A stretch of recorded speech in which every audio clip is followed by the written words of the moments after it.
How are you leveraging the difference between strategic thinking and strategic planning in creating your own leadership network, creating trust amongst those that you lead, and taking the actions that are the heart and soul of your leadership? With our guest, Dr. John Dentico, we are digging deep into all of that, along with the need for you to use foresight to create agility and proactive leadership practices you need to put into place to manufacture mutual trust, which is the real measure of an organization's effectiveness and your success as a leader. Welcome to Shedding the Corporate Bitch, the podcast that transforms female corporate executives into powerhouse leaders by showing them how to shed the challenges and overwhelm, along with any fear, insecurity, self-doubt, and negativity holding them back. I'm your host, Bernadette Bose of Ball of Fire Coaching, bringing you powerhouse discussions each week to share tips, advice, and sometimes tough love so you create the riches in your work and life you deserve. John, it's so good to have you. Thank you so much for being part of the show. Thanks so much. It's great to be here. Yeah, it's great to have you. And I'm very, very curious because the subject matter that you focus on and that you work in is, well, you use the word volatile, but is very vast and can be very challenging for many leaders. So let's start with, when you say to win the talent war, what exactly is it that you're referring to? Well, what I'm referring to is creating an environment where built on mutual trust and collaboration, where people come to do their best work every single day. That's, to me, is what people are searching for, an alignment, if you will, of values. Right. And the value of, for example, mutual trust. Yes. Is so very important. It's, there's this old saying, the only sure things in life are death and taxes. And there's actually a third one. And the third one is this, that in the world of organizational dynamics, the level of effectiveness of an organization, the ability of that organization to do what they say they can do, is directly related to the level of mutual trust. Right. The higher levels of mutual trust, the higher levels of effectiveness. Okay, so let's break this down a little bit first. Why is it so challenging for managers / leaders? And maybe there's a difference between those two because of a lack of any of the things that we're talking about. But why do you think it's so difficult to build mutual trust amongst your team and within an organization? Well, there are several explanations. The one that I've been thinking about and have thought about for a long time is this notion of the structure of bureaucracy, which every organization today still uses as their structure. I mean, if any one of your listeners out there can point to an organizational chart, for example, well, welcome to bureaucracy, because bureaucracy gave us organizational charts. What are they? Well, they're boxes, and people fill those boxes, and they're cogs in a wheel, and they do that job. Okay? Bureaucracy is a machine. It just cranks stuff out all the time, right? Right. Where did it come from? You have to understand. I mean, get a little theoretical here, but just hang with me for a minute. Where did it come from? Well, it came from a sociologist named Max Weber in the early 1900s, a sociologist who basically wanted to create a more efficient way for people to work together. So that's how bureaucracy was born. When people were coming off the farms in the early 1900s during the Industrial Revolution and on their way into towns to find work, okay? So where did he get it? So you really got to kind of go back. Where did he get it? Well, he got it from Freddie II. Freddie II, otherwise known as Frederick the Great of Prussia, who took a provincial government to a world power with reintroducing organization onto the battlefield. Okay. And what was that based on? Well, it was simple. The enlisted folks had to fear the sergeants, and the sergeants had to fear the officers. So here you have a system that's based on fear. And so when you try to do all these new wonderful things associated with building trust, what you have is this clash of cultures. So bureaucracy is a background assumption. It's always there. And to give you an example of a background assumption, let's say you wanted to go out tomorrow and have a picnic, okay? At say 10 o'clock in the morning. Well, you have a reasonable assurance that the sun is going to come up. So you'll have daylight so you can have your picnic. Well, it's just there. That's a background assumption. And the background assumption of the way bureaucracy still manages organizations is this, again, clash of cultures when you're now trying to overlay it with a sense of trust. It's this continuous give and take and combat between these two basic strategies. Right. But doesn't it just also come down to take away all the org chart boxes, because there's got to be some means of structuring, organizing, like you said, efficiency. But doesn't it also come down to just an individual / leaders, like you said, the values, their core values that they may have even kind of been brought up in this bureaucratic environment, but at the same time, they decide, no, this is how I want to go about doing it. Right.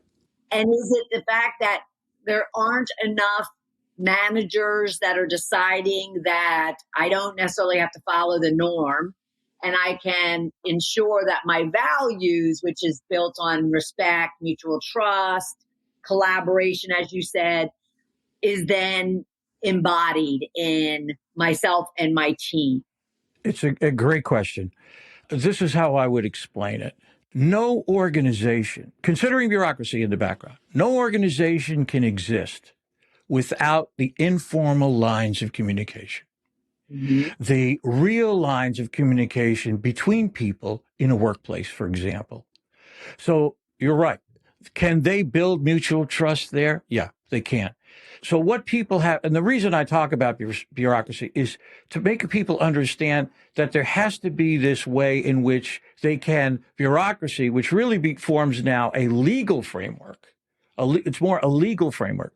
And the more trust building, trust focused perspectives of leadership can coexist side by side. I'll give you an example. Take any playing field, a hockey rink, or a football field, or a baseball field. All of these environments have strict lines. They have an environment, right? I mean, the hockey has a hockey rink. A baseball has a baseball diamond. A football has a football field. And they all have rules. All kinds of rules go on. Yet, every day, you can witness such immense creativity in each one of these areas. So in a sense, you're not limited by what the field of play says. You're limited by your own, what Einstein referred to as the most powerful force on earth, imagination. Imagination is simply the most powerful force on earth. So if you can imagine how an environment should be and how you want to create an environment that people come to do their best work every day, it is possible to do that. I'll just add one more little piece. Einstein was asked, it's a great one-liner, how did you come up with the theory of relativity? And he said, when I was 16 years of age, I imagined myself riding through the universe on a moonbeam. Now, my imagination hasn't caught up to that yet. I mean, I'm just really not there. Working on it, but I'm just not there. So that's what I would say. You're right. Within the purview of each leader and manager, which I make a separation. I make a distinction between leaders and managers. And if you'd like, I could talk a little bit about that. Go for it, because I do the same. But yes, definitely share your view on both. Leadership and management are complementary processes, okay? The outputs, they actually are process that outputs. Leadership, I'm going to put three things together. Leadership, strategic thinking, and effectiveness. Okay. One side of the dynamic. On the other side is management, strategic planning, and efficiency. Leadership is about effectiveness. Management is about efficiency. They are two sides of the same coin. They are complementary to one another.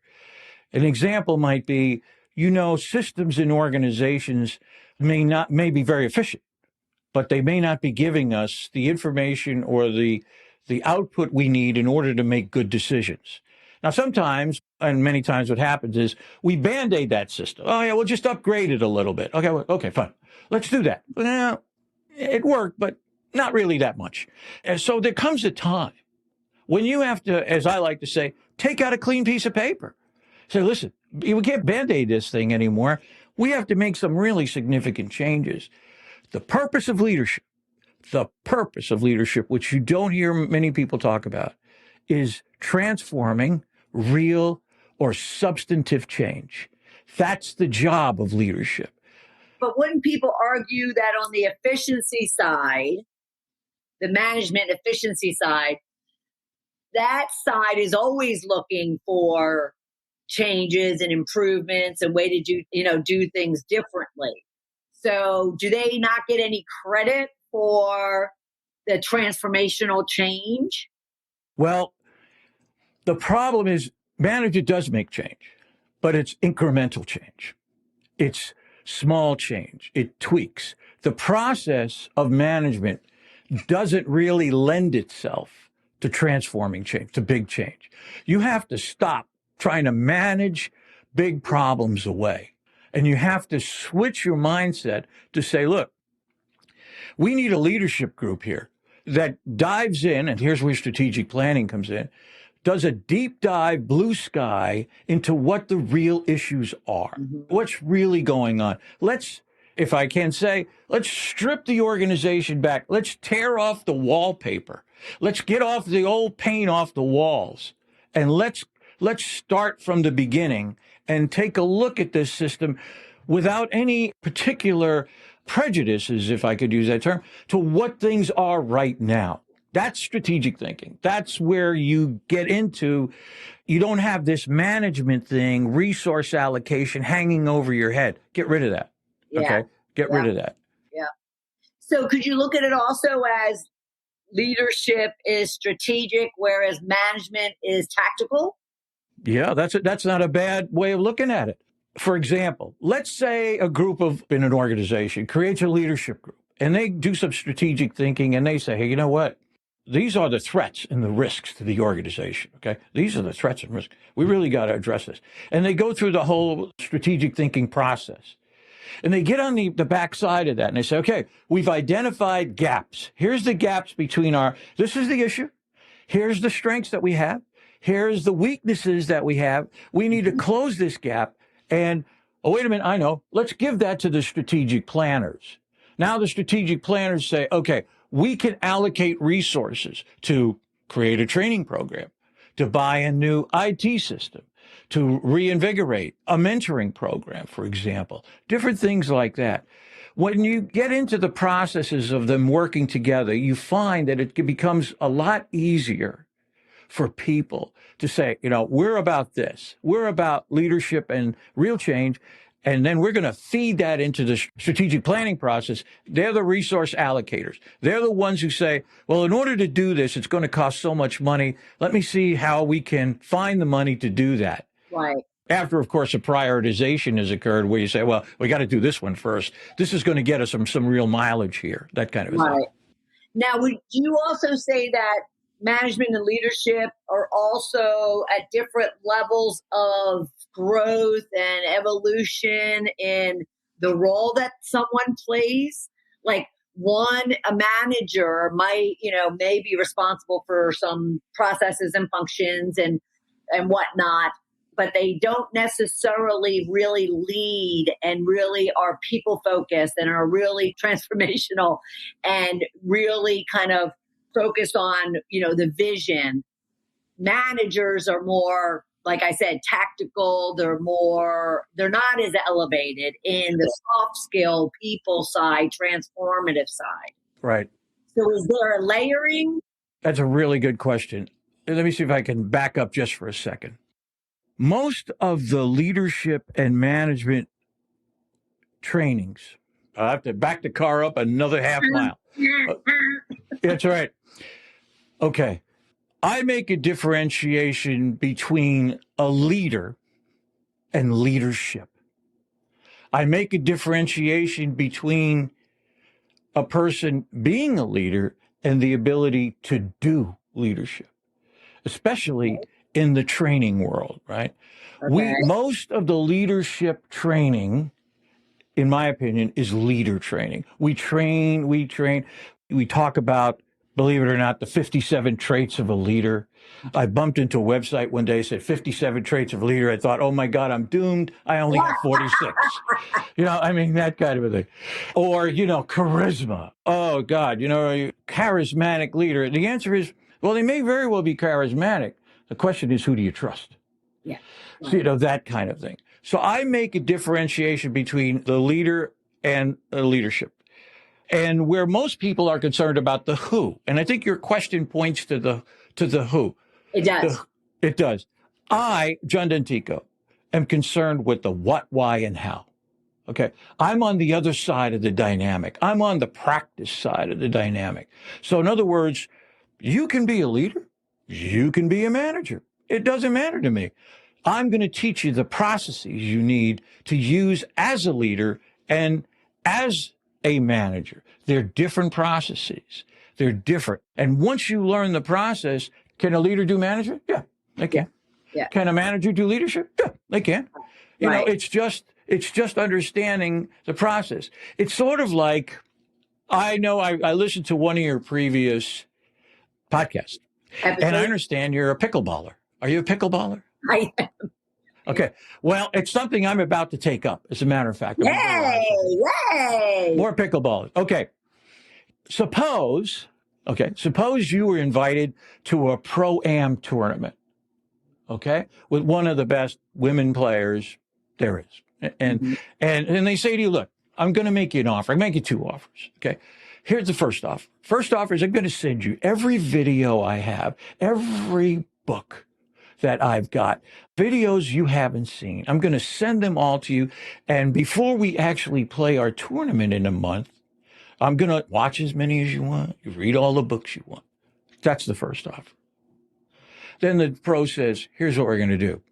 Every Tuesday and Thursday for the next month, you and I are going to go play doubles.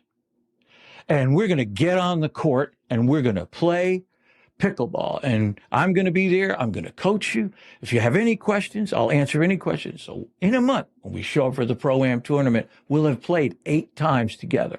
We've really got to know each other and trust each other. Okay. It's a learn by doing methodology. Yes.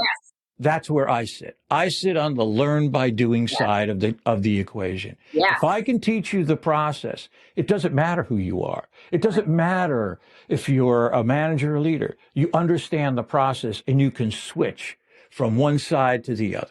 That's kind of a way of looking at it. I agree. And I do the latter, by the way. Oh, you should see when you tell that to golfers, and I ask them who they're, Jordan Spieth. Oh, well, Jordan calls you up and says, let's go play some rounds. People are dancing in the aisles. And, but it's kind of a funny way to get to the point that experience is without a doubt the best way to learn. Doing it is what it's all about. Doing. Absolutely. Right. I absolutely agree with you.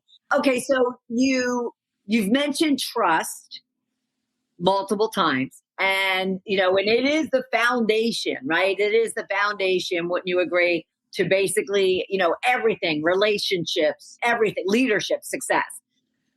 So how do you help maybe even a very dysfunctional team? How do you help them build trust amongst each other?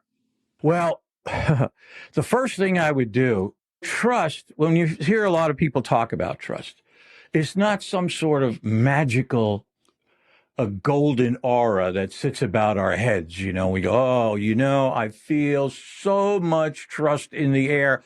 Oh my God, it's amazing. It's just incredible. No, it doesn't happen that way. No. Right.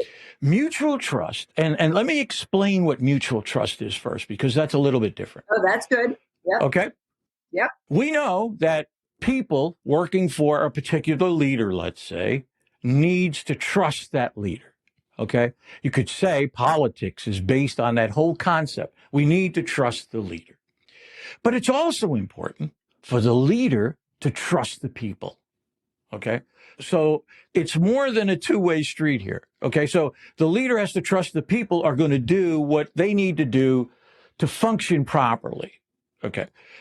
Mutual trust is when not only the leader is trusted by the people and he trusts the people, but when the people trust one another. That's right. That's mutual trust. Mutual trust. So what mutual trust can be manufactured. You can make mutual trust. Well, before you go there, let me make a note of that. You can make. Do you find that there's more that the leader trusts their people or the people trust their leader?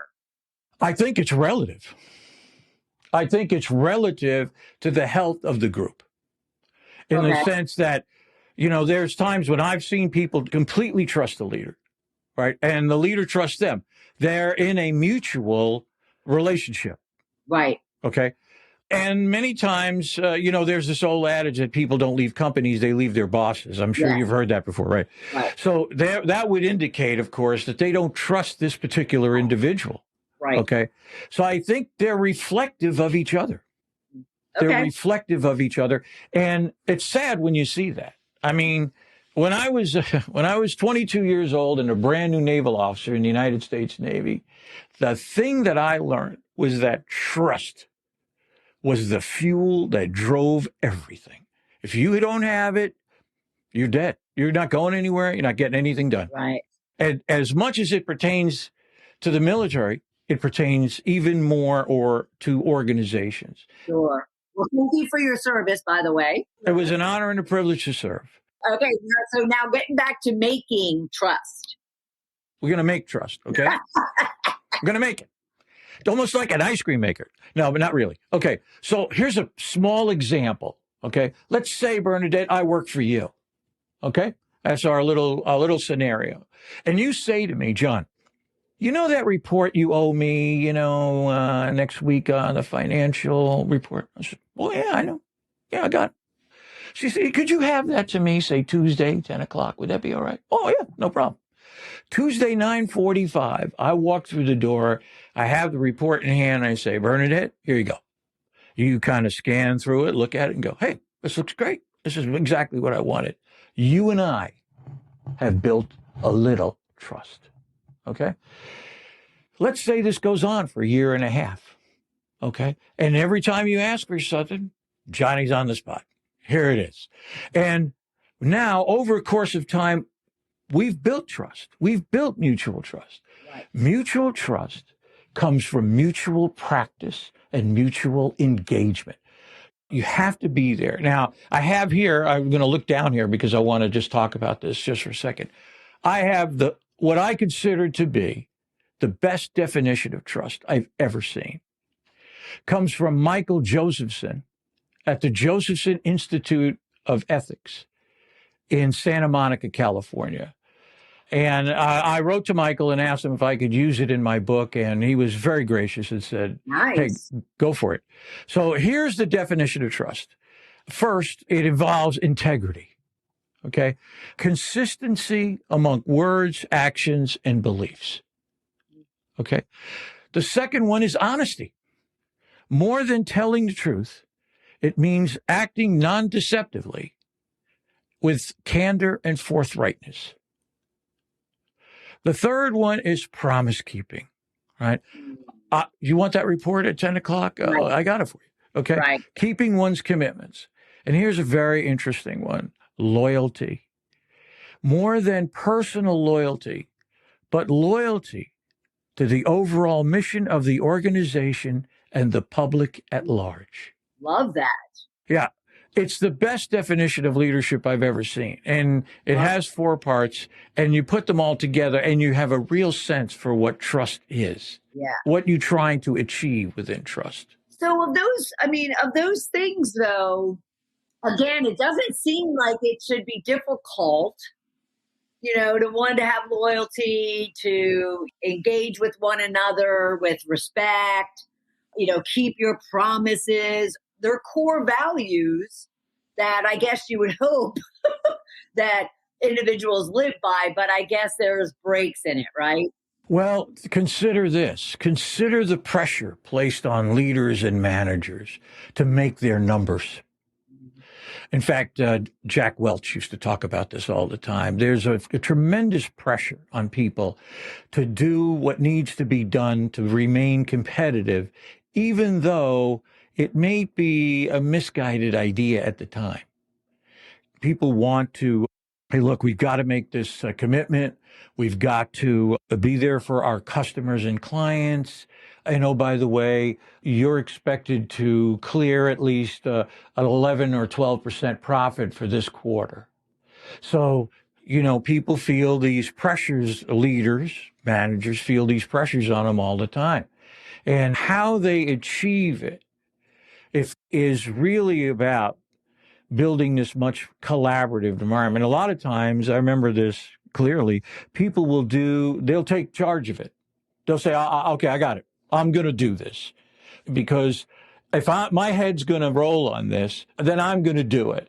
Not realizing that the power to release the power of people together in a trusting environment is an overwhelming force.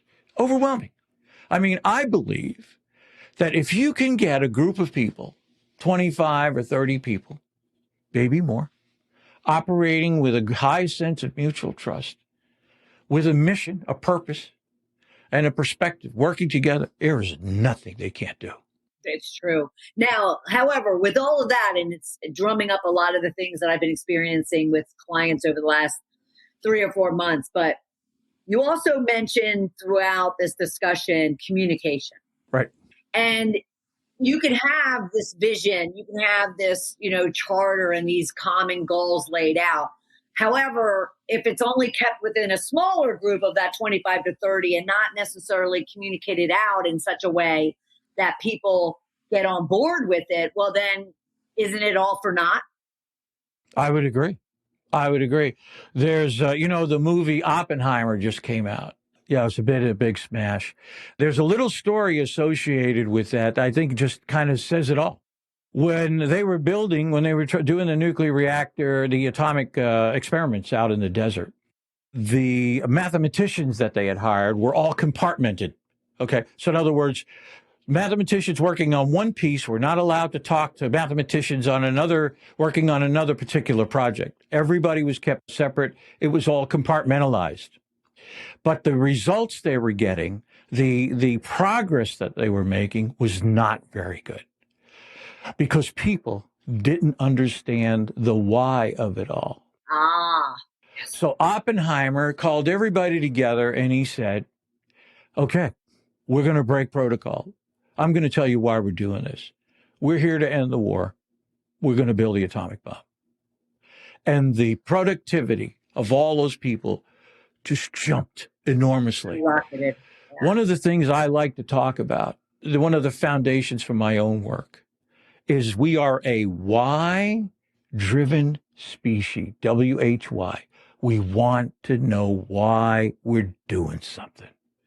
It is so powerful, simple, but powerful. How often are you asked about that from your clients, about the fact that they want to hear the why and they just don't? I would say you don't hear it as much as I thought I would. People now are getting on board with the idea that hey, look, I'm going to tell you why we're here. Why we're here, why we're doing this. Sure. It's so incredibly important because once people understand the why, now look, they may disagree with you. They may say, well, really? I say, yeah, but at least I know why. Yeah. And they'll charge ahead. So I find that is just so important. And I make it a point to tell people why. Why are we doing this? Okay, I'm going to tell you exactly why we're doing this. Okay. Mm-hmm. And it comes from an experience I had when I was 16 years of age in high school mathematics. The teacher walks in one day, he says, "Good morning," turns around on the board and starts, f of x times 2 over the square root of 7. And I'm like, whoa, what is this? I am lost. Can anybody tell me the big picture? Give me the big picture here, because I'd like to know why we're studying this algebra stuff, right? So when I don't know, something in those days clicked in me and said, if I ever get a chance to teach, the first thing I'm going to do is tell people, why are we doing this? Why it's important, that kind of a thing. It's a great question in so many aspects of life is why. Yes, it's absolutely amazing. I want you to also share with us a little bit of a discussion on your book. Okay. And exactly, what it covers and what's the why. Others should take a look at it and pick it up. I have the link here. It's tiny.cc/Dr. John Dentico book. Well, let's see. Boy, I have to kind of start at the beginning here.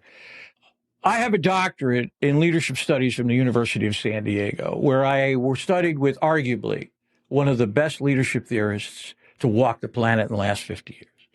His name was Dr. Joseph Rost, and he wrote a book called Leadership for the 21st Century. Okay. It's an academic read, but it is one of the most incredibly well thought out and well-founded theoretical studies of leadership, in which he discovered that there were basically two ideas of leadership. One is what he called the industrial model of leadership. The leader gives us leadership, as opposed to post-industrial, where people are engaged in a leadership dynamic. I have always been a DIY guy, do it yourself. I fix everything I can get my hands on. Cars, washing machines. I'm a pretty good plumber. I'm not so good a carpenter, a pretty good electrician. Okay. I guess it just was part of my growing up. So when I wrote my book, the attitude I took towards it was that of an attorney. I knew I was going to go up against the traditional leadership development programs, which, as I described it already, are more about leader development, Right. As opposed to, okay, now we trained you. Can you do it? Can you go out there and do it? Can you actually practice leadership? So I had to take that attitude and write my book with that attitude and go from the beginning to the end with the focus of creating, if you will, DIY methodologies of how to do this. Okay. We tell people, okay, this is how it should be. Right. But how do you do it? Yeah. And I wanted to go that mile on how you do it. It took 52 months to write the book, 4 years and 4 months, through several episodes of throwing it in the corner and saying, I'm never touching that thing again. It was not a labor of love, but in the end, it was a duty I had to perform. It was something that I had to do. So the book covers 6 different ideas that impact leadership, along with 7 how-to procedures dealing with culture, simulation, strategic thinking, a framing, how to use framing, the 4 frames in communication, and created something that now developed into something else called a pull learning system, as opposed to push learning. So I could talk just a little bit about that. Sure. Blended learning. I'm sure you've heard of blended learning. Yes. Yeah, blended learning. Blended learning is good, but several elements of it are push, meaning we're pushing information onto people. What I tried to do, and now have updated it into what I refer to as the throttle up accelerated leadership learning system, is a pull learning system. What I want to do is create the demand for knowledge on the part of the person.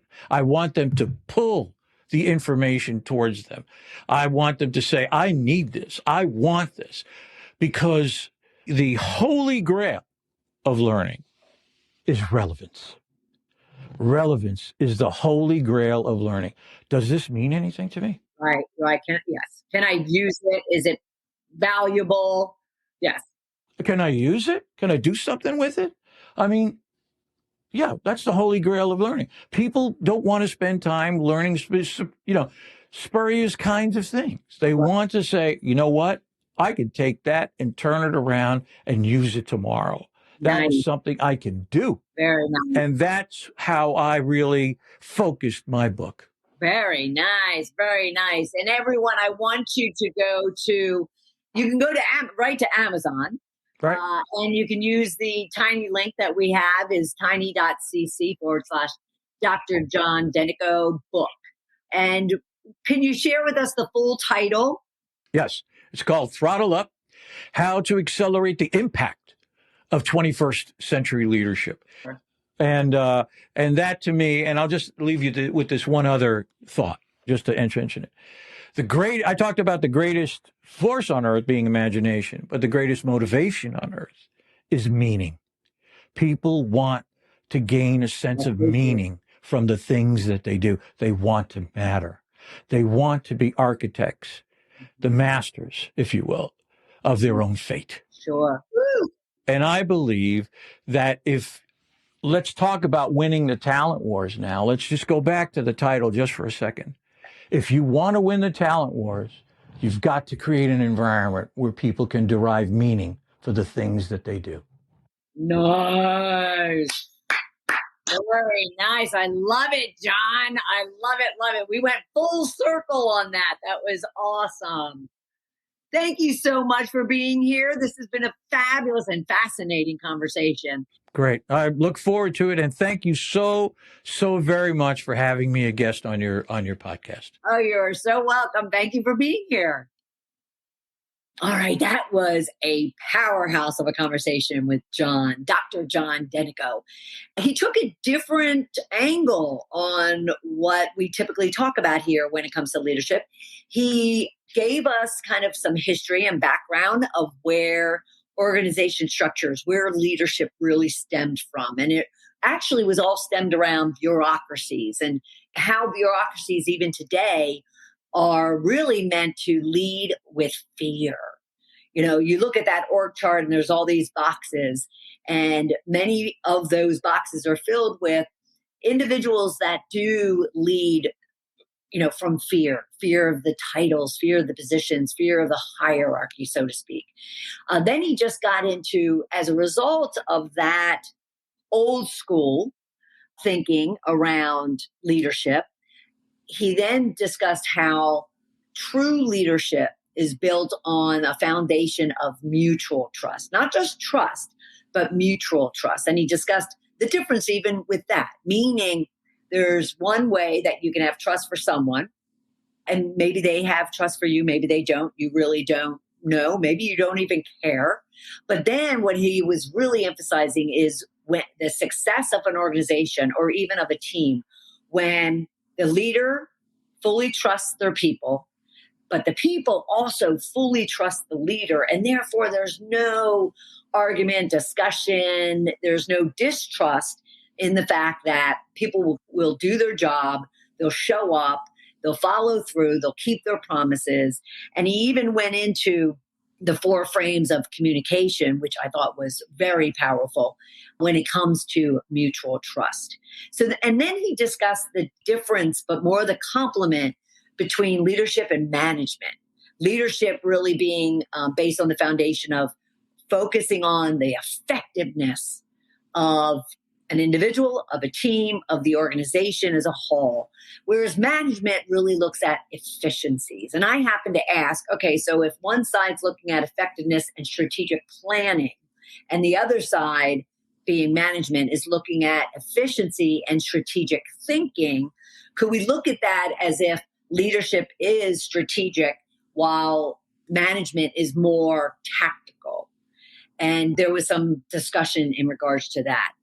And then we just basically got into talking points around just what it takes and how one can go about building that trust, which is core to any success of a team, of a business, even the individuals, and not only at work, but in life. So I hope you enjoyed that conversation. I would love to hear your comments or your questions out on LinkedIn. So feel free to go to @BernadetteBose on LinkedIn and definitely leave some comments or any questions you might have for me or John on any one of our social sites and on LinkedIn. All right. And I am thrilled that you are here with us this week and look forward to having you right back here next week for another episode of Shedding the Corporate Bitch. Bye, everyone.